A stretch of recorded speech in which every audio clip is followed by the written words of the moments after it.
ठीक है। कल अपना एक टाइप हो गया था, साइज कंप्लीट नहीं कर पाया था, और ये टाइप हमारा, ये सवाल तो हो गए थे ना। और हमने नंबर सिस्टम चालू किया था, तो एक बार हम रिवीजन कर लेते हैं नंबर सिस्टम में क्या क्या बताया था हम लोगों ने। तो नंबर सिस्टम जो था उसके कितने पार्ट्स थे? दो थे। कौन कौन से थे? एक रियल पार्ट था और एक इमेजिनरी था। रियल को क्या बोलते हैं? वास्तविक। और उसको बोलते हैं काल्पनिक। वास्तविक भाग में क्या था? मैंने कहा जिन नंबर्स को आप किस पे दिखा सकते हो? नंबर लाइन पे दिखा सकते हो। नंबर लाइन आपको बताई थी, जीरो के इधर पॉजिटिव हो गई और जीरो के इधर नेगेटिव हो गई। ठीक है। मैंने कहा नंबर लाइन क्या है? जीरो के इधर चलेंगे तो पॉजिटिव है और इधर चलेंगे तो नेगेटिव है। तो आप किसी भी नंबर्स को अगर नंबर लाइन पे दिखा देंगे तो वो संख्याएं सभी की सभी क्या कहलाएंगी? वास्तविक कहलाएंगी। और हमने कहा काल्पनिक कौन सी होंगी? तो हमने कहा था जो नंबर्स रूट के अंदर क्या लिखेगा? माइनस, तो इसे क्या बोलते हैं? काल्पनिक बोलते हैं। याद आया था? इसको हमने माइनस को, एक को हमने रूट में अंदर क्या दिखाया था आपको? आई होता है। हालांकि इस सिलेबस में आपके नहीं होता है, किसी ने 10 तक ही मैथ पढ़ा है, 12th में मैथ था ही नहीं, तो वो इससे परिचित भी नहीं होगा आयोटा क्या होता है। तो ये 11th के क्लास में है, कॉम्प्लेक्स नंबर समिश्र संख्याओं में है, लेकिन मैंने आपको फिर भी थोड़ा नॉलेज बताया था। ठीक है, तो ये कॉम्प्लेक्स हो गया। फिर उसके बाद हम लोगों ने एक और डिस्कशन किया था कि जो रियल नंबर थे, रियल नंबर, इनके कितने भाग थे? दो। तो एक तो था नंबर डेसिमल नंबर। कौन सा था? Decimal number. ठीक है। और एक नंबर था जिसको बोलते थे पूर्णांक या इंटीजर नंबर। कौन सा बोलते थे? इंटीजर। इंटीजर को हमें क्या बोलते थे हिंदी में? पूर्णांक।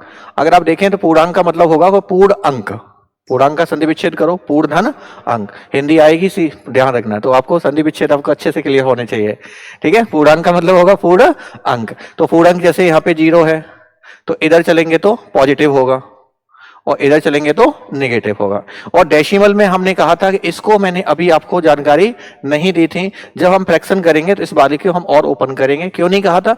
नहीं तो फिर आप थोड़ा कंफ्यूज हो जाएंगे। फिर पूर्णांक में हमने क्या बोला था कि जीरो के इधर वाली जो नंबर्स होते हैं इनको क्या बोलते हैं? धनात्मक पूर्णांक। इधर वाले होते हैं इनको ऋणात्मक पूर्णांक। ठीक है। तो मैंने कहा जो इधर वाली धनात्मक पूर्णांक है इन्हीं को क्या कहते हैं? प्राकृतिक संख्याएं कहते हैं। क्या कहते थे? प्राकृतिक। जीरो को अगर शामिल कर लेंगे तो इनको क्या कहते थे? पूर्ण संख्याएं कहते थे। उसके बाद मैंने कहा था विषम संख्याएं क्या होंगी? एक से शुरू होंगी। जो दो से नहीं कटती हैं उन्हें विषम कहते हैं, जो दो से कटती हैं उन्हें सम कहते हैं। अभाज्य संख्याएं कहां से शुरू होती हैं? दो से। और अभाज्य संख्याएं एक से लेकर 100 तक कितनी होती थी? 25। और एक से लेकर 200 तक 46, और एक से 1000 तक 168, और एक से लेकर 50 तक 15, और 50 से 100 तक 10 होती है। ध्यान रखना है। ठीक है। इतनी अभाज्य संख्या की। दूसरी बात मैंने कहा था सबसे बड़ी 3 अंक की अभाज्य संख्या कौन सी होती है? सबसे बड़ी तो 9 9 97। 2 अंकों की सबसे बड़ी 97। 3 अंकों की सबसे छोटी 101, और 2 अंकों की सबसे छोटी 11। तो ये भी हमने आपको जानकारी पूरी बताई थी, यहां से सवाल पूछा गया है। ठीक है। और उसके बाद हमने उसके बाद अपना एक टाइप चालू किया था, इकाई अंक ज्ञात करना। कौन सा? इकाई अंक। इकाई अंक ज्ञात करने में मैंने क्या बोला था पहले टाइप में? याद करना, जो बच्चे नई बच्ची बैठी हैं, 0 1 5 और 6, इन पे आप कोई भी घात लिखेंगे, इनका इकाई अंक कभी चेंज नहीं होता है, इनका यूनिट डिजिट कभी चेंज नहीं होता है। क्यों? क्योंकि उनकी पुनरावृत्ति हर एक घात के बाद होती है, तो इनका यूनिट डिजिट नहीं बदलता है। उसके बाद हमने क्या बताया था? 4 का और 9 का। 4 और 9 की पुनरावृत्ति कितनी घात के बाद होती है? 2 घात के बाद होती है। तो मैंने बताया था 4 या 9 पे अगर सम घात होगी तो हम कितना मान के चलेंगे? 2। और अगर 4 और 9 पे विषम घात होगी तो हम कितना मान के चलेंगे? 1 मान के चलेंगे। बताया था नहीं बताया था? फिर तीसरा केस हमने बताया था कि 2 थे, 3 थे, 7 थे, और कितना? 8। तो 2 3 7 8 थे, तो इनकी साइक्लिसिटी पुनर्चक्कर कितनी घातों के बाद होता है? 4 के बाद। तो इसका केस क्या बताया था कि पावर में सबसे पहले हम किसका भाग करेंगे? 4 का। बताया था, याद है ना? सबसे पहले घात में किसका भाग? 4 का। और जो शेषफल आएगा उसे हम यूनिट डिजिट पे लगाएंगे। यूनिट डिजिट पे क्या लगाएंगे? रिमाइंडर लगाएंगे। लेकिन अगर रिमाइंडर क्या आ जाएगा? 0, तो 0 नहीं लगाएंगे, 0 की जगह कितना लगाएंगे? 4 लगाएंगे। इतनी हमने कल चर्चा की थी क्लास के अंदर, हाँ या ना? फिर कुछ सवाल कराए थे, और कुछ ऐसे भी कराए थे कि अगर 5 का गुणा सम संख्या के साथ होगा तो इकाई में क्या मिलता है, और अगर 5 का गुणा विषम संख्या के साथ मिलता है तो इकाई अंक क्या मिलता है, 5 मिलता है। क्या इतनी बात आप लोगों को समझ में आई थी कि नहीं आई थी, बताओ हाँ या ना, अरे बोलो। तो इतनी बात हमारी कल की चर्चा है। अब वहां से हम आगे चलते हैं और देखते हैं, ये सवाल हम कर चुके थे। ये क्या लग रहा है, अच्छा आज इधर आ गया क्या ये, अच्छा इधर हो गया। कितने सवाल कर लिए थे इसमें हमने, 4 हो गए थे, ठीक है। ये हो गया था सर, सभी अभाज्य संख्याएं, तो अभाज्य संख्याओं की शुरुआत कहां से होती है, 2 से, 2 से होती है, ठीक है। तो मैंने कहा 2, उसके बाद क्या आएगा 3, इसके बाद 5, इसके बाद 7, सो ऑन, ऐसे ही तो चलेंगे कि नहीं चलेंगे। तो इसका पूछा कौन सा अंक है, इकाई, तो एक 5 है और एक 2 है, तो जब 5 का गुणा सब में करेंगे तो इकाई में क्या मिलेगा, 0 मिलेगा। क्या मिलेगा, 0 मिलेगा, ठीक है। और ये अभी मैं आपको सीट पे दिला दूंगा, नहीं मिली होगी तो मैं अभी बोला देख लेना, अगर नहीं मिली तो मैं इसको दिला दूंगा, ठीक है। अब आते हैं अगली बात करने, केस थोड़ा फैक्टोरियल का चलेगा। इसको क्या बोलते हैं, फैक्टोरियल। तो मैं साइड में ही फैक्टोरियल आपको समझा रहा हूं, इसका सवाल भी बताता हूं। फैक्टोरियल को बोलते हैं क्रम गुणित, है ना, या फैक्टोरियल, ध्यान रखो फैक्टोरियल। देखो फैक्टोरियल जो होता है उसका चिन्ह या तो ऐसे लिखते हैं और या ऐसे करके लिख देते हैं, है ना, देखा होगा कहीं आपने। तो इसको क्या बोलते हैं, फैक्टोरियल। तो फैक्टोरियल को सॉल्व करने का तरीका क्या होगा, मैं आपको बताऊं। फैक्टोरियल 1 का मान क्या होता है, 1, क्या होता है 1। फैक्टोरियल 2 का मान क्या होगा, तो ऐसे लिखेंगे 2 गुणा में कितना, 1, ठीक है। तो 2 गुणा 1 कितना, 2। फैक्टोरियल 3 में कैसे लिखेंगे, पहले आप क्या निकालोगे, 3, फिर क्या 2, और फिर क्या 1। मतलब कितना भी फैक्टोरियल लिखा है उसे लास्ट में कहां तक लिख देना है, ए तक लिख देना है। तो इसका मान कितना हो गया, 6। फिर फैक्टोरियल 4 का मान क्या होगा, आप बताओ, 4, 3, 2, 1, तो कितना हो गया, 24। फैक्टोरियल 5 का मान कितना है, 5, 4, 3, 2, 1, तो बोलो कितना हो गया, 30।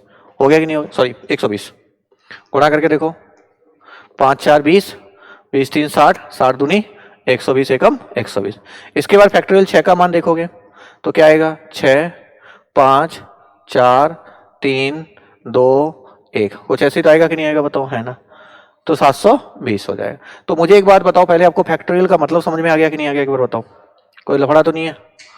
फैक्टोरियल का मतलब क्या है, अब जैसे मैं अगर फैक्टोरियल 4 को लिखूं तो ऐसे भी लिख सकता हूं, फैक्टोरियल 4 है तो इसमें से हम क्या कॉमन निकाल लें, 4, तो भीतर क्या बचेगा, फैक्टोरियल 3 बचेगा, हाँ या ना।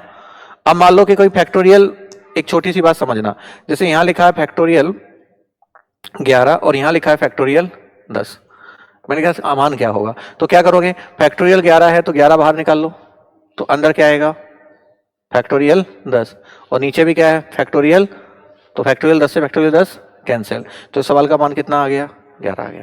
कितना आ गया, 11। तो समझ में आया कि नहीं आया, फैक्टोरियल होता क्या, पहले ये बताओ, ठीक है। अब ध्यान से देखना, फैक्टोरियल 4 से बड़े, फैक्टोरियल 4 से बड़े जितने भी मान होंगे उनका सभी का इकाई अंक क्या आ रहा है, क्यों आ रहा है ये, क्योंकि आपको पता है फैक्टोरियल 5 से बड़े में 5 भी आएगा और 4 भी आएगा, और 5 और 4 का जब जब गुणा होगा तो आपको इकाई में क्या मिलेगा, 0 मिलेगा कि नहीं मिलेगा, क्या मिलेगा, 0। तो यहां से एक हम कंक्लूजन क्या सीखे कि फैक्टोरियल 4 से बड़े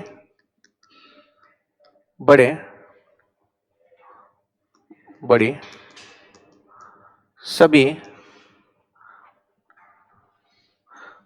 क्या लिखा, फैक्टोरियल 4 से बड़े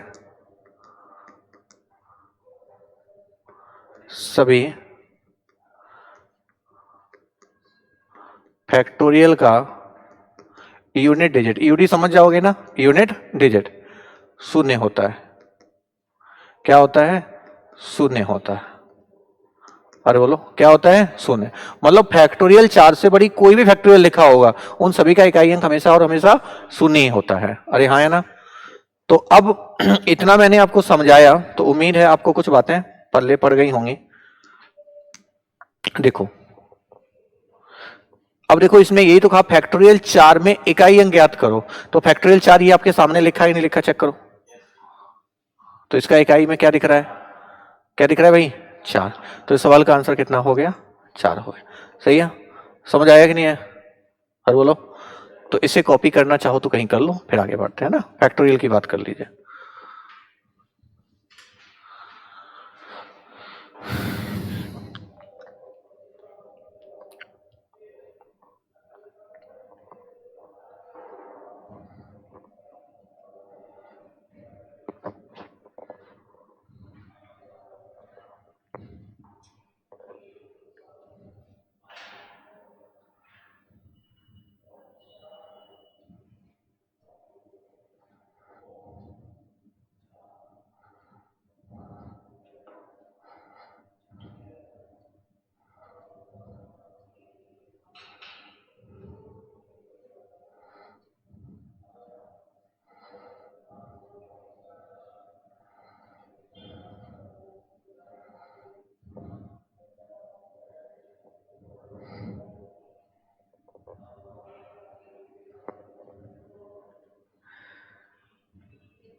समझ में आया बेटा?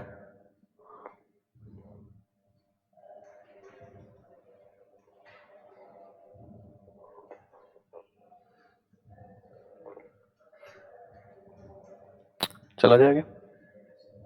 चलो, तो समझ में आ गया फैक्टोरियल का मतलब क्या है। और खूब सारे ढेर सारे सवाल आते हैं, ध्यान रखना। और एक चीज बताऊं क्या, गणित एक ऐसा सब्जेक्ट है कि कल को यूपीएससी भी करोगे ना तो सीसेट लोगों से नहीं निकलता है। इसमें सीसेट के भी सवाल ऐसे ही पूछे गए हैं। मैं एक दो सवाल आपको अभी कराऊंगा अभी अपडेटेड कैसे पूछे गए थे 2024 में। तो अब हम लोग आगे चलते हैं।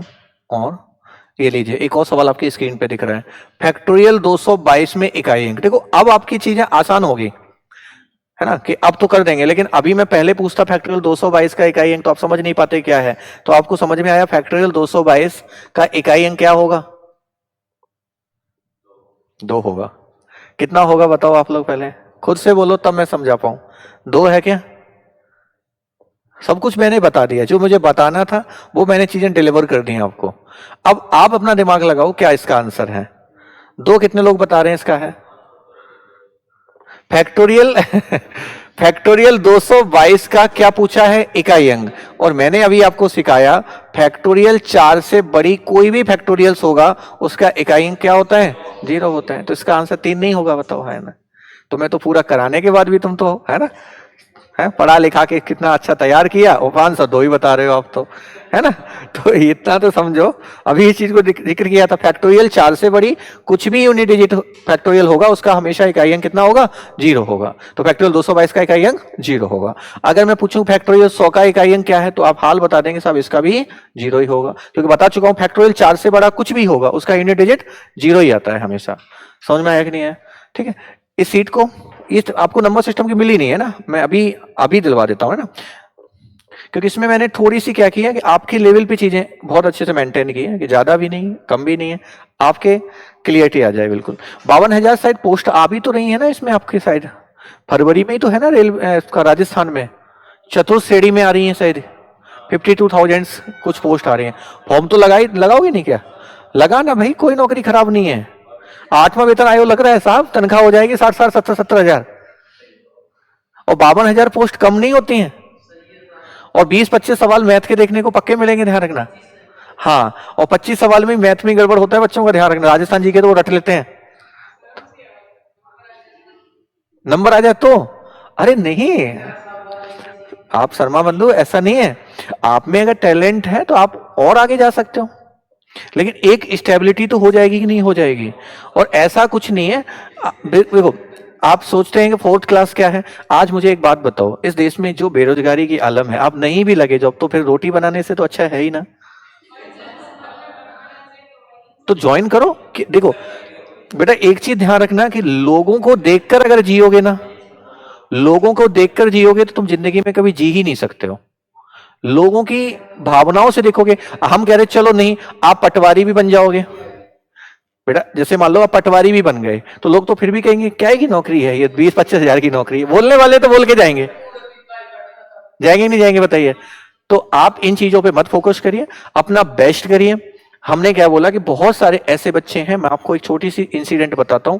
एक एसएससी में, नाम सुना होगा, एक एसएससी में एक पोस्ट आती है एमटीएस, अगर आप परिचित हैं तो। ये एमटीएस की पोस्ट भी होती है, वो एसएससी की जो डिपार्टमेंटल 4th क्लास की होती है ये, जिसमें पियोन टाइप की जैसे हम बोल सकते हैं, जो डिपार्टमेंट होते हैं एसएससी के, जैसे सीजीएल तो इंस्पेक्टर में चले जाते हैं, सीएचएसएल क्लर्क बन जाते हैं, एमटीएस पानी पकड़ाते हैं, फाइल पकड़ाते हैं। ठीक है, इनका काम ये होता है।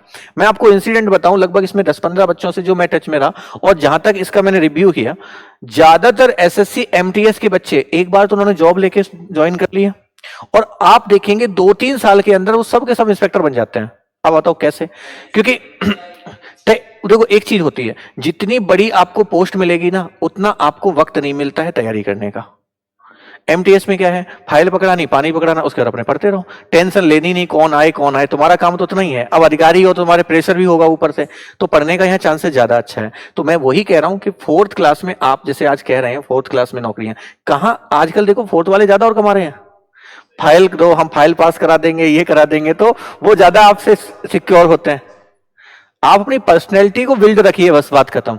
कुल मिला के है, आप अपना दबदबा बरकरार रखिए, कुल मिला के ये है। और रहने वाले तो मैं ऐसे देख रहा हूँ, जो फोर्थ हैं उनका ज्यादा प्रभाव है ऑफिस में, और जो अधिकारी हैं उनका प्रभाव नहीं है। आप कभी कभार आप किसी को देखेंगे, इंसिडेंट आप कभी देखो, कोई ऑफिस वगैरह में होता है, तो जो जो श्रेणी का होता है, वो तो ये लगता है कितना बड़ा अधिकारी होगा, उसकी गाड़ी बंगला सब वो मेंटेन करता है ना। और जो अधिकारी होता है वो बेचारा बेल्ट बाल्ट बिना ऐसे चला आता है, हलता हुआ है ना, तो उसे देखो। तो कहने का मतलब है कि आप पे एक मैनेज होना चाहिए, आप कैसे मैनेज करते हो। तो इनसे मत घबराओ। आपको मैं एक छोटी सी बात बताऊं, इस पे बिल्कुल मत करना कि लोग क्या कहेंगे, लोगों का काम है कहना, वो कहते रहेंगे, ठीक है, इससे मत करना। ओके, हाँ, नहीं लगे तब मुझे बताना, ठीक है। हाँ, पहले लगो आप, अभी केवल दिमाग में क्या करना है, जॉब लेनी है, ठीक है। अभी से इतना सोचोगे तो ऐसे काम नहीं चलेगा, क्योंकि बेरोजगारी है, और शर्मा बंधु हो, है ना, जनरल में आते हो तो इतनी जल्दी नौकरी भी हासिल नहीं होती, कट ऑफ खूब अच्छी जाती है, तो थोड़ा मेहनत करो, वो अलग चीज है। लेकिन मेरा कहने का मतलब है, अभी नेगेटिव थॉट्स आपके दिमाग में नहीं होने चाहिए। फॉर्म आराम से लगाना, तैयारी आराम से करना, आ जाए तो ज्वाइन करना, दम हो तो बाद में छोड़ देना, ठीक है। हाँ,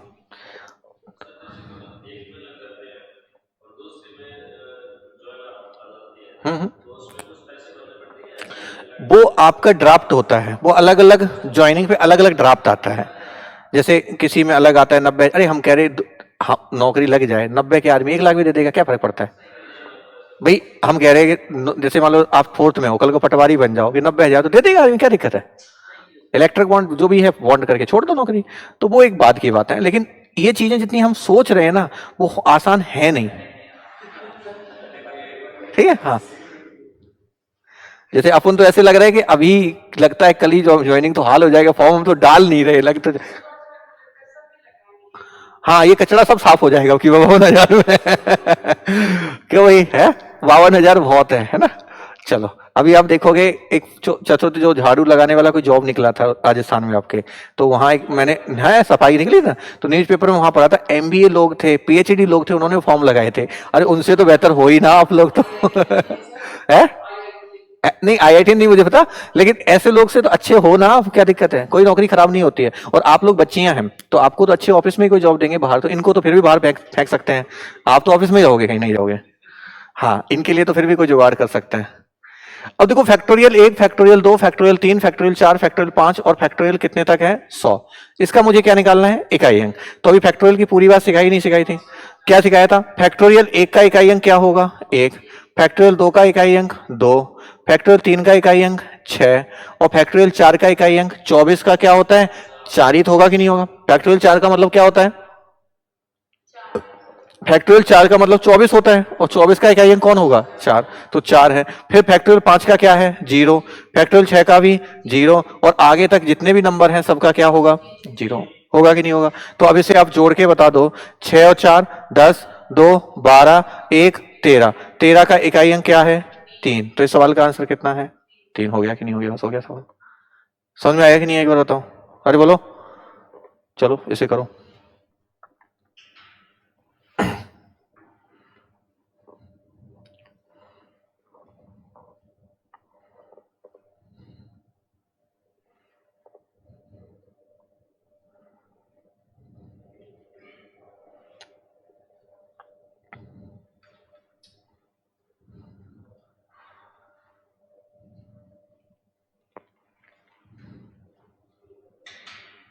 आगे सुनो।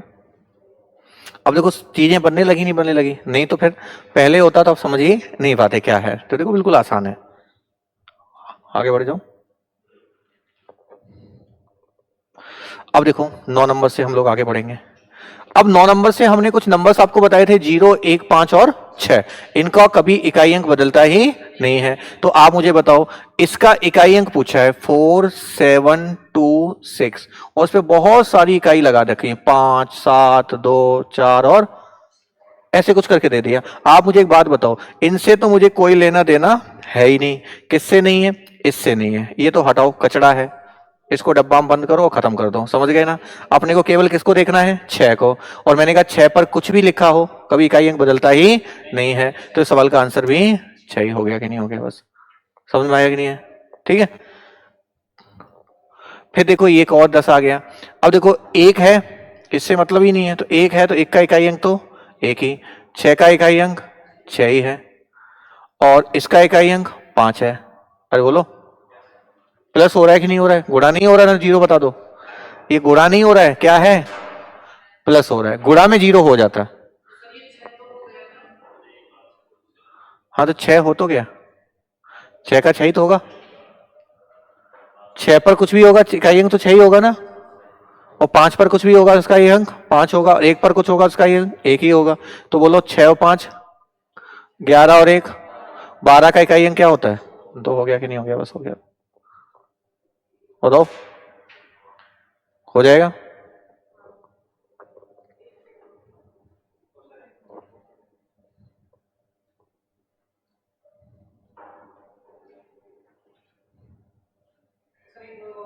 हाँ बिल्कुल, देखो मैंने ये बोला 1 है तो 1 पर कुछ भी अंक रहे इकाई, तो 6 पर कुछ भी रहे और 5 पर कुछ भी रहे तो 5 ही आएगा कि नहीं आएगा?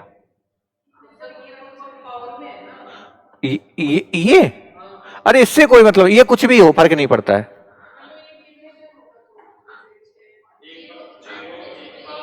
मैंने ये बोला 0 हो, 1 हो, 5 हो, 6 हो, इन पर कुछ भी पावर रहे n, जो भी रहे फर्क नहीं पड़ता है, इकाई अंक जैसे का वैसा ही रहेगा। लेकिन कितने नंबरों के लिए वैलिड है ये? 4। 0 के लिए, 1 के लिए, 5 के लिए और 6 के लिए। तो 1 है तो 1 ही आएगा, 6 है तो, और 5 है तो अब जोड़ के बताओ 12, 12 का इकाई अंक 2 हो गया कि नहीं? तो बताया मैंने, अभी आ रहा हूं उस पे आ रहा हूं। तो अभी 4 तो क्लियर है, पहले ये बताओ। मैं सब, हमने आपको सब बता रखे, कल अभी बताए भी थे। फिर जैसे इनके अलावा क्या क्या हो सकता है? 9। तो 4 9 पे हमने कहा था इनकी साइक्लिसिटी 2 होती है। कितनी होती है? 2। तो कल ऐसे सिखाया था, जैसे 4 की घात 1 है तो 4 होगा, 4 की घात 2 है तो 16 होगा, 4 की घात 3 है तो 64 होगा। तो देखो अब आपका इकाई अंक लौट गया कि नहीं लौट गया? तो कितनी घातों के बाद लौटता है? 2 के बाद। तो इनकी साइक्लिसिटी 2 होती है। तो इनके लिए क्या सिखाया था कि अगर 4 और 9 पे विषम अगर कभी कोई घात हो तो हम उसको कितना मान के रखते हैं? 1। और अगर 4 और 9 पे कोई घात विषम की जगह क्या हो? सम, तो इसको कितना मान के चलते हैं? 2 मान के चलते हैं। तो ऐसे सब बताया था, ठीक है। और फिर उसके बाद 2 3 7 8 का 4 होता है, तो वहां पे 4 का बताया था, ठीक है। तो इतना समझ में आया कि नहीं? एक बार बताओ। अब जैसे ये आ गया, ध्यान से देखो, 4 पे आ गया, क्या हो गया?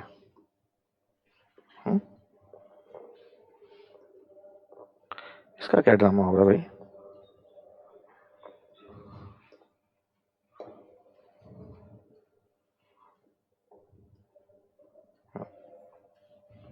देखना, अब जैसे ये आ गया, तो अब देखो इससे तो कोई मतलब है ही नहीं अपने को।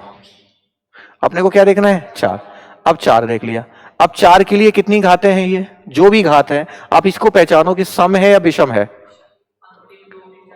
अंतिम 5 है तो ये सम है या विषम है? अंतिम अंक 5 दिख रहा है नहीं दिख रहा है? तो विषम है या सम है? विषम है। तो केवल कितनी घात इस पे मान के चलना है? 1। तो 4 की घात 1 है तो इसका इकाई अंक 4। बस ये आंसर हो गया कि नहीं हो गया? हाँ बिल्कुल दे सकते हैं, कोई दिक्कत नहीं है। एक तो ये तरीका हो गया कि नहीं हो गया? फिर एक लास्ट तरीका मैंने और क्या सिखाया था आपको, वो सभी के लिए वैलिड होगा। वो क्या बताया था? देखो 1024, बिल्कुल 1024, और 4000 कितना? 95। 4000 कितना? 95, ऐसा ही तो है। तो अब ये तरीका ऐसे यूज कर सकते हैं कि सबसे पहले अभी मैंने एक सिखाया था कि पावर में किसका भाग देते हैं, लेकिन ये वैलिड केवल, ये सभी के लिए वैलिड होता है, लेकिन स्पेशली किन किन पे काम करेगा? 2 पर, 3 पर, 7 पर और 8 पर। और इनके अलावा ये सब पे काम करता है। तो देखो कैसे कर सकते थे हम, किसका भाग लेते हैं? 4। ऐसे भी दिखा रहे हैं, 4 का दिया तो 4 का जब डिवाइड करते हैं तो लास्ट के केवल कितने अंकों में देते हैं? 2 में। तो 4 का भाग आप इसमें लगाओगे नहीं लगाओ 95 में, तो शेषफल कितना आएगा? 3 आएगा। कितना आएगा? 3 आएगा। अब इस 3 शेषफल को मैंने किस पे लिखना सिखाया था? इकाई अंक पे। तो इकाई अंक कौन है? 4। तो 4 की घात कितनी है? 3 है। और 4 की घात 3 को क्या बोलते हो? 64। क्या बोलते हो? और 64 का पीछे देखो क्या है? 4 ही है कि नहीं? तो देखो अपना वहीं 4 आ गया कि नहीं आ गया? बताओ, है ना? तो इस काम को करने में थोड़ा टाइम बच जाएगा। आना इससे भी है और आना उससे भी है। तो हम अभी इसको और उसको दोनों बता रहे हैं, कोई दिक्कत तो नहीं है? बताओ। ये तो जो तरीका बताया ना, जो 4 का भाग देते हैं, ये तो सबके लिए काम करता है, किसी में लगा दोगे। लेकिन आप 4 का भाग 95 में लगाया तो शेष कितना आया? 3। और कल क्या सिखाया था? जो शेष आता है उसे किस पे लगाएंगे? इकाई अंक पे। तो इकाई अंक कितनी है 4, तो 4 की घात 3 को क्या बोलते हैं 64, और 64 का इकाई क्या है 4 है। तो इस सवाल का आंसर कितना हो जाएगा 4 हो जाएगा। समझ में आया कि नहीं आया? वो तो सब पे काम करेगा, वो जो तरीका लास्ट वाला है हमने कल भी बताया था, ये सभी के लिए वैलिड होता है, लेकिन ये आपका स्पेशल केस में चलेगा। 0 1 5 6 का क्या बताया, हर अंक के बाद वही अंक आएगा, इनका 2 के बाद आता है और इनका 4 के बाद आता है। तो ये सबके लिए काम करता है, लेकिन जब आपको ये तरीका पता है तो इतना काम करने की जरूरत नहीं है, और नहीं है तो फिर आपको इसको लगा दो, कहां दिक्कत है बताओ। एक और देखो, इसको देखो। चलो इससे पहले मैं कुछ सवाल आपको और कराऊं तब आप इसको समझ पाओ।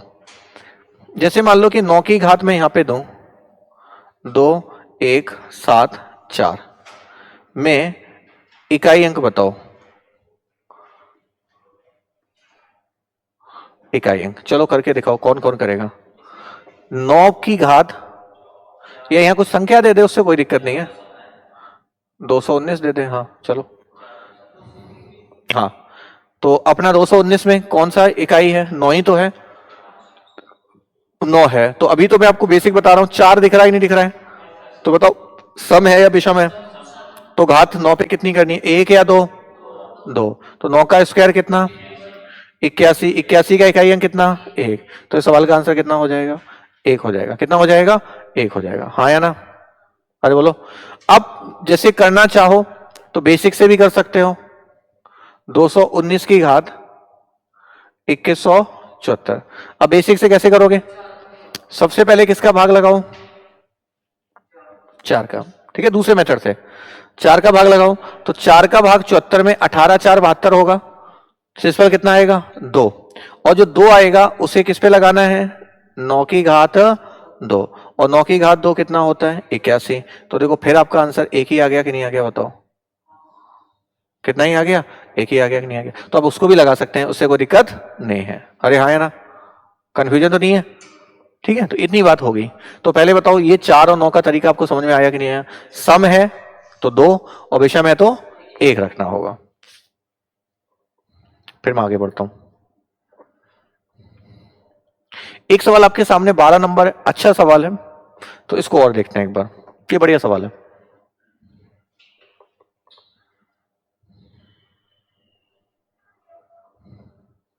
देख लिया 12। अब मैं इसके लिए एक पेज ले लेता हूं, उसमें समझाता हूं थोड़ा, है ना। सवाल कुछ ये है, 4 की घात 1, 9 की घात 2 3, 9 की घात 4, ध्यान से सुनना, 4 की घात 5, 9 की घात 6, और ऐसे ही 4 की घात 99 और 9 की घात 100। कोई दिक्कत, ये अपना सवाल है। अब इसमें अगर आप देखो, ये अच्छा सवाल है, थोड़ा दिमाग लगाना, नहीं तो होगा नहीं। अगर आप इसको देखो तो ये सवाल 1 से लेकर 100 तक घातों में जा रहा है कि नहीं जा रहा है, और आप इसमें थोड़ा सा जज करो तो हर विषम पावर पे कौन है 4 है, और हर सम पावर पे कौन है 9 है। देखो 9 कहां पे है 2 4 6, और विषम पे कौन है 1 पे 4 है, 3 पे भी है और 5 पे भी। तो अगर मैं अलग अलग लिखूं तो ये 4 की घात 1 गुणा, 4 की घात 3 गुणा, 4 की घात 5 गुणा, ऐसे तो कुछ होगा कि नहीं होगा 4 की घात 7, और ऐसे ही 4 की घात कितनी बार आएगा 99। क्या कोई दिक्कत परेशानी किसी को बताओ भाई, अलग कर लिया हमने 4 को। अब अगले में क्या कर लोगे विषम, सॉरी 9 की पात 2, 9 की घात 4, 9 की घात 6, और ऐसे ही 9 की घात 100 है। कोई दिक्कत किसी को बताओ भाई। अब ये टोटल 1 से लेके 100 है कि नहीं है, तो 1 से लेकर अगर 100 है तो ये नंबर भी कितनी बार लिखा होगा 50 बार, कितनी बार, और ये भी कितनी बार ही होगा, तभी तो 50 और 50 बराबर में कितने होंगे 100 होंगे कि नहीं होंगे बताओ, है ना। क्या इतना समझ में आया कि नहीं आया, एक एक स्टेप बताते चलना, नहीं तो होगा नहीं आसानी सवाल, समझ में आएगा आ गया ना। अब मुझे एक बात बताओ, ये 4 की जितनी भी घात हैं ये सभी की सभी क्या हैं, ऑड हैं या इवन है, ऑड है, ऑड का मतलब विषम है, और मैंने आपको सिखाया 4 की घात विषम है तो इसका मतलब कितना है 1। तो इन सभी का इकाई अंक 4 ही तो आएगा कि नहीं आएगा बताओ, है ना भाई। इसका भी 4 ही होगा, इसका भी 4 होगा, इसका भी 4, इसका भी 4, सभी का 4 होगा कि नहीं होगा बताओ, है ना, बोलो। अब ये 4 जो होगा वो कितनी बार होगा ऐसे ही? 50 बार। कितनी बार? तो आपको मैं थोड़ी सी बात और बताऊं कि जैसे 4 लिखा है, कितनी बार लिखा है? 3 बार। तो मैं इसे ऐसे लिख सकता हूं क्या? गुणा में 4 की घात 3। बोलो। अगर मैं बोलूं कि 4 3 बार है तो 4 की घात 3। अगर मैं बोलूं कि 4 ऐसे ही 20 बार लिखा है, कितनी बार? तो आप ऐसे नहीं लिख सकते कि 4 की घात कितना? 20। अरे बोलो हाँ या ना? तो फिर मुझे बताओ कि अगर ये 50 बार 4 लिखा है तो फिर 4 की घात कितना होगा? इसका मान 50 हो जाएगा। हाँ या ना? कि सभी का इकाई 4 ही 4 आएगा कि नहीं आएगा? और ऐसे ही अगर आप देखोगे 9 की घात 2 है तो 9 की घात 2 है तो 9 की घात 2 क्या है? सम है। 2 4 6 सम है कि नहीं है? तो 9 की घात 2 को क्या बोलते हैं? 81। या 9 की घात जब सम आता है तो मैंने क्या सिखाया था? 2। और 9 का स्क्वायर 81। तो इसका इकाई अंक कितना आएगा? और एक कितनी बार ऐसे ही आएगा? 50 बार। तो 1 की घात भी कितना ही आएगा? 50 आएगा। आएगा कि नहीं आएगा बताओ, है ना? और अब मुझे बताओ 4 की घात, फिर से बताओ, ये 50 सम है या विषम है? सम है। तो सम है तो कितनी घात करोगे? 2। और 4 की घात 2 करोगे और एक पर कुछ भी रखो तो हमेशा और 4 की घात 2 होता है क्या? 16। और 16 का कितना? 6। और गुणा कितना? 1। तो इस सवाल का इकाई अंक कितना है? 6 आया। कितना आया? 6 आया। ठीक है, ध्यान रखना। समझ में आया कि नहीं आया? बताओ। तो इसे एक बार आप कॉपी करो, नहीं आए फिर मुझसे पूछोगे, मैं फिर बता दूंगा। ठीक है, अच्छा सवाल है, मैंने पहले ही कहा।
ठीक है,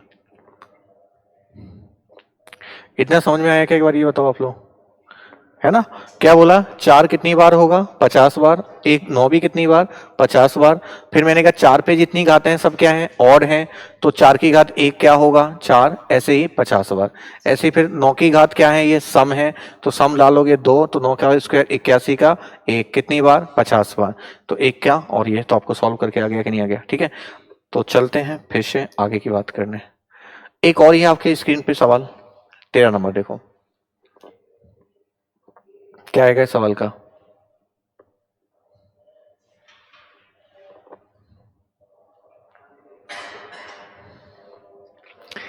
अब देखो ये सवाल का इकाई अंक क्या है? हाँ, पूछा गया सवाल है एग्जाम का ही आपके, है ना? थोड़ा दिमाग लगाओ, है ना? कहते हैं ना ये वो च्यवनप्राश खाया करो, है ना? थोड़ा और दिमाग चले आपका, है ना? हाँ, बोलते हैं ना, वो ऐड आता था, है ना? डाबर च्यवनप्राश। अच्छा एक बात देखो आप लोग, देखो एक चीज समझना, यहाँ 5 चमका, इसका आधार 5 है। और मैंने कहा 5 पे कुछ भी कर लोगे तो मैं पीटूंगा, ध्यान रखना आपको अभी हाल। मैंने कहा 5 पे कोई भी घात रखोगे तो 5 ही आता है कि नहीं आता है? तो भाई इसका इकाई अंक तो क्या ही आएगा? 5 आएगा। आया कि नहीं आया? और इधर देखो इसका इकाई क्या है, वो इसमें क्या है? 6। 6 पे कुछ भी घात करोगे तो इसका भी 6। अब इसके साथ कुछ भी लिखा है, इधर लिखा है, इधर लिखा है, इधर लिखा है, इधर लिखा है, ऐसा कुछ लिखा है कि नहीं लिखा है? तो मुझे बताओ 6 पंजे 30 का क्या आएगा? 0 आएगा कि नहीं आएगा? और फिर 0 का सब में गुणा करोगे तो इस सवाल का आंसर 0। ठीक है, हाँ, जल्दी नहीं बताना था ना, आप पहले ही बता गए जीरो। इस तरीके से जीरो आएगा, ठीक है। मैंने क्या बताया, 5 पे कुछ भी घात होगी तो 5 आएगा, 6 पे कुछ भी घात होगी तो, और 6 पंजे 30, 30 का क्या आएगा जीरो, और फिर जीरो का किसी में गुणा करोगे तो जीरो आएगा। तो सवाल का आंसर कितना है, जीरो है, ठीक है। तो ये आया हुआ है 2 या 3 बार रिपीट है सवाल एग्जाम का।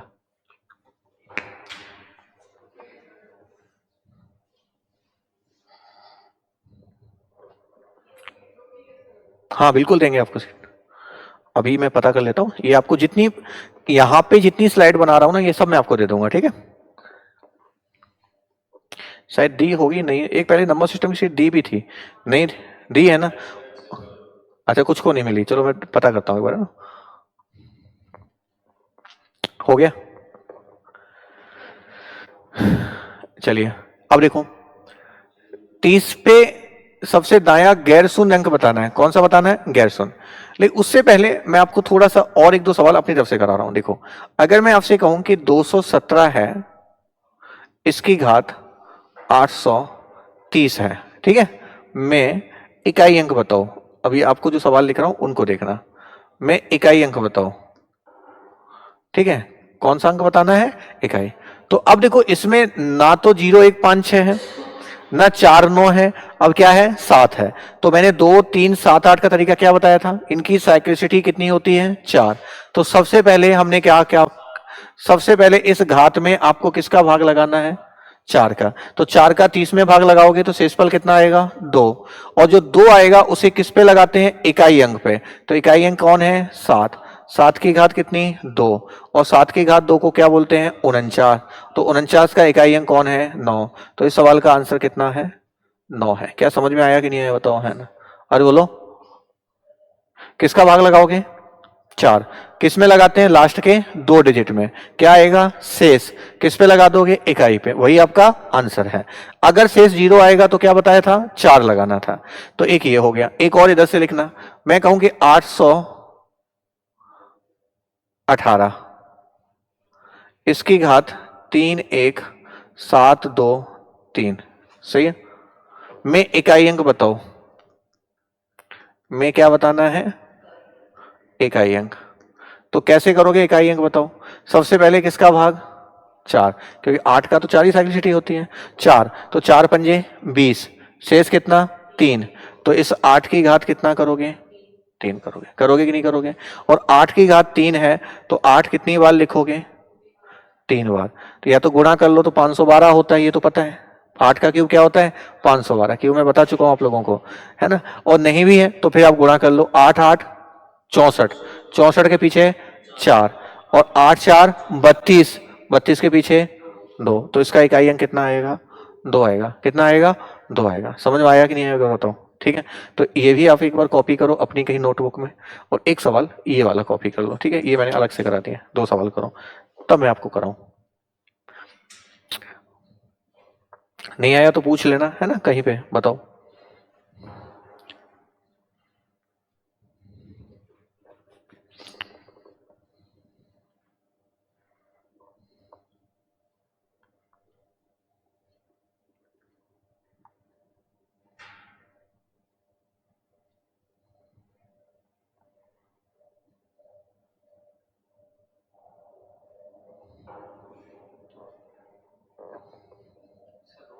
हाँ 2 है ना, 8 8 64, 64 का 4, और 4 का फिर गुणा 8 में, तो 8 4 32, और 32 का 2। और सीधा अगर पता है कि 8 का क्यूब बेटा क्या होता है, 512 होता है। तो देखो इसमें भी देखो सीधा सीधा कितना दिख रहा है, 2 ही दिख रहा है, नहीं दिख रहा है, ठीक है। या तो आप डायरेक्ट पता है, या आप गुणा करके ऐसे देख लो। इकाई का मतलब है कि आपको पिछले अंक से मतलब है, आगे के अंक लेफ्ट कर देने, छोड़ देने हैं। इतना समझ में आया कि नहीं है, एक बार बताओ। कर लोगे क्या, छूटना नहीं चाहिए, ध्यान रखना। और घर पे जाके इन्हें पढ़ते तो हो।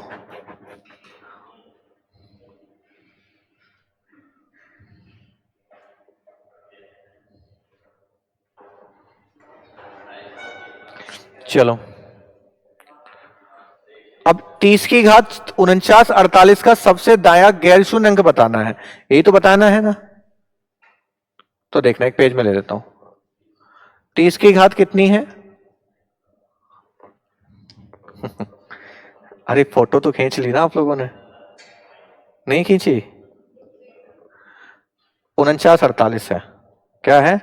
एक बार पढ़ लेना फिर से। सबसे दाया गैर शून्य अंक, सबसे दाया गैर शून्य। अब देखो ये, चलो मैं यही समझा। सबसे दाया गैर शून्य क्या होता है कि जैसे 0 0 0 0 4 1 8 7 1 ऐसी कोई संख्या लिखी है, तो सबसे दाया गैर शून्य अंक कौन सा होगा? इसका 4 होगा। मतलब शून्यों को छोड़कर देखना है कौन सा अंक आएगा, ठीक है ना, वो होता है आपका। तो अब मैंने एक पेज लिया भी था शायद, ये वाला, 30 की घात 49 48, ठीक है। तो एक बात बताओ, क्या हो क्या रहा है इसमें? शून्य को तो छोड़ ही देना है ना, तो इसे मैं इस तरीके से लिख लूं क्या? 3 × 10, बोलो, 4948, कोई दिक्कत तो नहीं है? और शून्य को तो छोड़ना ही है, तो मैं इसे अलग अलग ऐसे लिख दूं क्या? 3 की घात भी 4948 है, और 10 की घात भी 48 है, ठीक है। तो इसको तो हमें क्या करना है? स्किप कर देना है। क्या करना है? ये तो जीरो ही आएगा, तो जीरो के गैर शून्य इधर ही तो आएगा कि नहीं आएगा? तो हमें किससे मतलब है? इससे मतलब है, बस यही आपका खेल है। तो अब इसको निकालने के लिए किसका भाग? 4 का। जब 4 का भाग देंगे तो 48 में पूरा पूरा गया कि नहीं गया? और जब पूरा पूरा गया तो शेष क्या आएगा उस केस के अंदर? जीरो आएगा कि नहीं आएगा?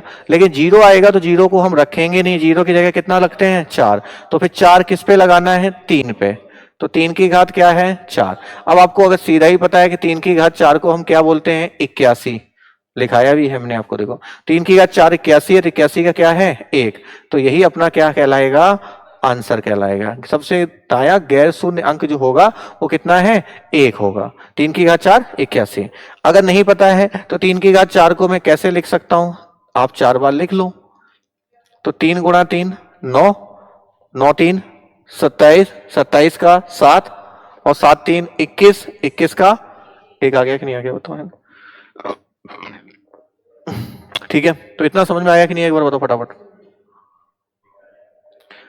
कर लोगे?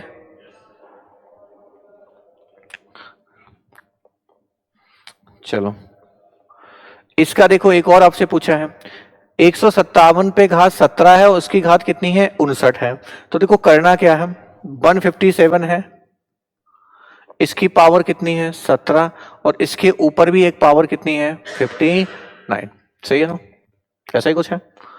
अब ध्यान से समझना, आपको एक केस में यहाँ पे बता रहा हूं। अगर एक ही घात x है और इसकी घात कितनी है? y, तो घात के ऊपर घात होता है, तो इन घातों का गुणा होता है। क्या होता है? गुणा होता है। और इन घातों का क्या होता है? गुणा होता है, ठीक है। तो इसका मतलब ये हुआ कि इस 15 है, इससे तो कोई मतलब देना देना है ही नहीं अपने को। किससे मतलब है? 7। तो 7 की घात 17 और गुणा 59। अरे यही तो होगा कि नहीं होगा? और अब इसमें हमें इकाई अंक निकालना है, तो सबसे पहले इसमें किसका भाग देना पड़ेगा? 4 का। अब कुछ महाशय क्या करेंगे? 17 का पहले 59 में गुणा करेंगे, फिर 4 का भाग लगाएंगे। तो ऐसे नहीं करेंगे अपन। देखो अब यहां से थोड़ी सी बात समझना, इसमें किसका भाग लगाना है? 4 का। तो 4 का भाग आप 17 में लगाओगे तो शेषफल कितना आया? 1 आया। कितना आया? 1। अलग अलग लगा दो। अब 4 का भाग 59 में भी लगाना आता है कि नहीं आता है?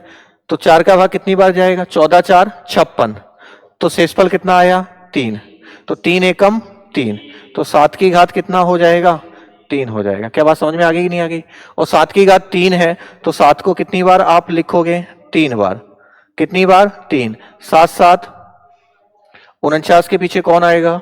9। और 9 7 63, 63 के पीछे 3। तो इसका यूनिट डिजिट जो होगा आंसर में वो कितना होगा? 3 होगा। तो आंसर कहाँ है? 3 हो गया कि नहीं हो गया? समझ में आ गया कि नहीं आ गया? बताओ है ना? अरे बोलो, एक एक बार और देख लो। मैंने ये बोला कि अगर कभी घातों के ऊपर घात होती है तो घातों का क्या होता है? गुणा। जैसे मैं एक और एग्जांपल आपको कराता हूं। जैसे 2 की घात 7 है और इसकी घात ऊपर कितनी है? 3 है। तो 2 की घात क्या होगा? 7 गुणा 3। तो इसका मतलब होता है 2 की घात 21। क्या होता है?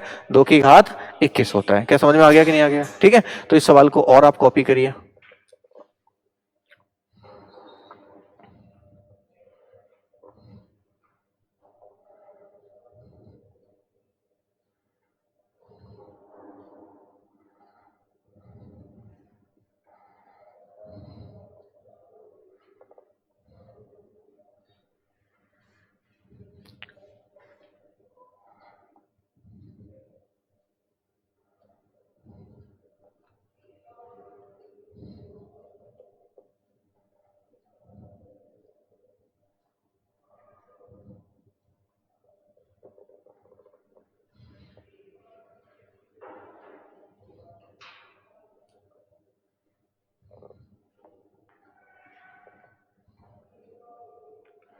ठीक है, चलिए।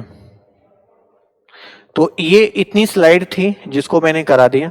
अब कुछ सवाल में एक दो और आपको करा के दिखाता हूं, ध्यान से देखना। अब देखो अलग अलग कराया, अब हो सकता है आपको मर्जिंग में भी दे दे। मैं आपसे कहूं कि 217 इसकी घात 8 1 3 4 718 1 2 7 3 गुणा 914 इसकी घात 7 1 8 7 में इकाई अंक ज्ञात करिए। में कौन सा अंक ज्ञात करिए? इकाई अंक ज्ञात करिए। ठीक है, अब ये सवाल आपको कर लोगे क्या? इसको कैसे करोगे? अब देखो ये गुणा में दे दिया कि नहीं दे दिया? अभी तक अलग अलग हम इंडिविजुअल सीख रहे थे, अब वो मर्ज करके भी दे सकता है।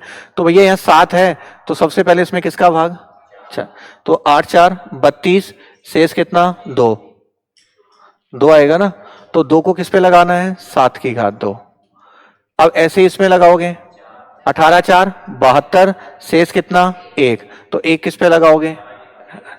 अब और यहां कितना है? 4। तो 4 का केस आपको नोट स्पेशल पता है कि नहीं पता है? ये सम है या विषम है? तो सीधा ही सीधा 1। और नहीं तो चेक करोगे तो भी यही आएगा। देखो करा के दिखा देता हूं। 4 का भाग लगाओगे नहीं लगाओगे? तो कितनी बार? 84, शेष कितना? 3। तो 4 की घात 3 जब करोगे तो 4 की घात 3 64। 64 का क्या आ रहा है? 4 ही तो आ रहा है कि नहीं आ रहा? देखो है ना। ठीक है, तो इसको आप चाहे डायरेक्ट स्किप कर लो चाहे भाग देके कर लेना। ठीक है, अब क्या आया? 7 की घात 2 को 49 बोलते हैं, तो 49 का इकाई अंक कौन होता है? और यहाँ कितना? 8। और यहाँ कितना? 4। अब बोलो 8 और 9 का गुणा कितना? 72 का इकाई अंक। और 2 का गुणा कितना आएगा? 8। तो इस सवाल का आंसर कितना है? 8 हो गया। समझ में आ गया कि नहीं आ गया बताओ? है ना? अरे बोलो, आया कि नहीं है? ठीक है, एक और आपको मैं समझा देता हूं फिर आपको फ्री करना। जैसे कल को आपको ऐसे ही दे सकता है, मैंने कहा 213 और इसकी घात फैक्टोरियल 101। क्या दे दिया? फैक्टोरियल 101। अब इसका इकाई अंक बताओ। अब तुम यहां फंस जाओगे। तो अभी एक बात समझाई थी मैंने, फैक्टोरियल 4 से बड़ी सभी संख्या का यूनिट डिजिट क्या होता है? 0। होगा कि नहीं होगा? तो मुझे बताओ, जब आप 4 का भाग लगाएंगे, किसका भाग? 4 का भाग लगाएंगे, तो फैक्टोरियल 4 आपकी कैंसिल किससे हो रही है? 24 होता है ना। तो 4 से जब 24 कैंसिल हो गया तो शेषफल कितना आया? तो फैक्टोरियल 5 लिखोगे तो 5 को भी कैसे लिखोगे? 5 4 3 2 1। अब इसमें भी 4 का भाग लगाओगे तो 4 से 4, तो शेषफल क्या आएगा? 0। तो आप फैक्टोरियल 3 से बड़ी, फैक्टोरियल 3 का मान क्या होता है? 6। तो 6 में तो जाता नहीं है। तो फैक्टोरियल 4 से बड़ी जितनी भी फैक्टोरियल्स होती हैं उसमें अगर 4 का भाग लगाओगे तो शेषफल क्या आता है? 0 आता है। क्यों आता है? क्योंकि उसमें सब में 4 आएगा कि नहीं आएगा बताओ? है ना। अगर मुझे एक बात बताओ, फैक्टोरियल 10 लिखोगे तो 10 को कैसे लिखोगे? 10 9 8 7 6 5 4 3 2 1। अब इसमें किसका भाग लगाओ? 4। तो 4 से 4, तो शेषफल क्या आएगा? 0 आएगा कि नहीं आएगा? तो फैक्टोरियल 4 से बड़ी जितने भी फैक्टोरियल्स होंगे उसमें 4 का भाग लगाने पर शेषफल हमेशा क्या आता है? 0 आता है। क्या आता है? 0। तो फिर बताओ फैक्टोरियल 101 है, तो बताओ इसकी घात कितनी आएगी? 4 का भाग देने पर 0 आएगी। क्या आएगी? 0 आएगी कि नहीं आएगी? और जब 0 आएगी तो हम 0 नहीं लगाएंगे, क्या लगाएंगे? 4। तो इसकी घात कितनी हो गई? 4। और 3 की घात 4 को क्या बोलते हैं? 81। तो इसका इकाई अंक कौन होगा? 1 होगा। क्या होगा? फैक्टोरियल 4 से बड़ा कुछ भी लगा हो तो उसमें कितना इकाई अंक लिखेंगे? 0। और 0 की जगह 4 लिखेंगे। जैसे मैं एक और दूं, जैसे यहां दिया 2 1 7 5 3 7 और मैंने लिख दिया फैक्टोरियल 1009। अब आपको अगर नहीं पता है तुम तो यहां गिल्ली डंडा खेल लोगे, जबकि आपको समझ में आ रहा है कि ये जो फैक्टोरियल है ना वो किससे बड़ा है भाई बताओ? तो बताओ इसका शेषफल क्या आएगा? 0। और 0 आएगा तो 0 नहीं लिखेंगे, क्या लिखेंगे? 4। तो फिर यहाँ 7 की घात कितनी रखनी है? 4। और 7 की घात 4 है तो 7 को कितनी बार रिपीट करना है? 4 बार। तो बोलो क्या आएगा? 7 7 49 की 9, 7 7 49 की 9, 9 9 81। तो 81 का इकाई अंक 1 आएगा। समझ में आया कि नहीं आया बताओ? है ना। अरे बोलो, क्लियर है? आज की नंबर सिस्टम में यूनिट डिजिट हमारा आज कंप्लीट हुआ, कल हम नंबर ऑफ जीरो का केस सीखेंगे चल के। तो क्लियर है कि नहीं यहाँ तक बताओ? तो इतना आप आज के लिए रख लो।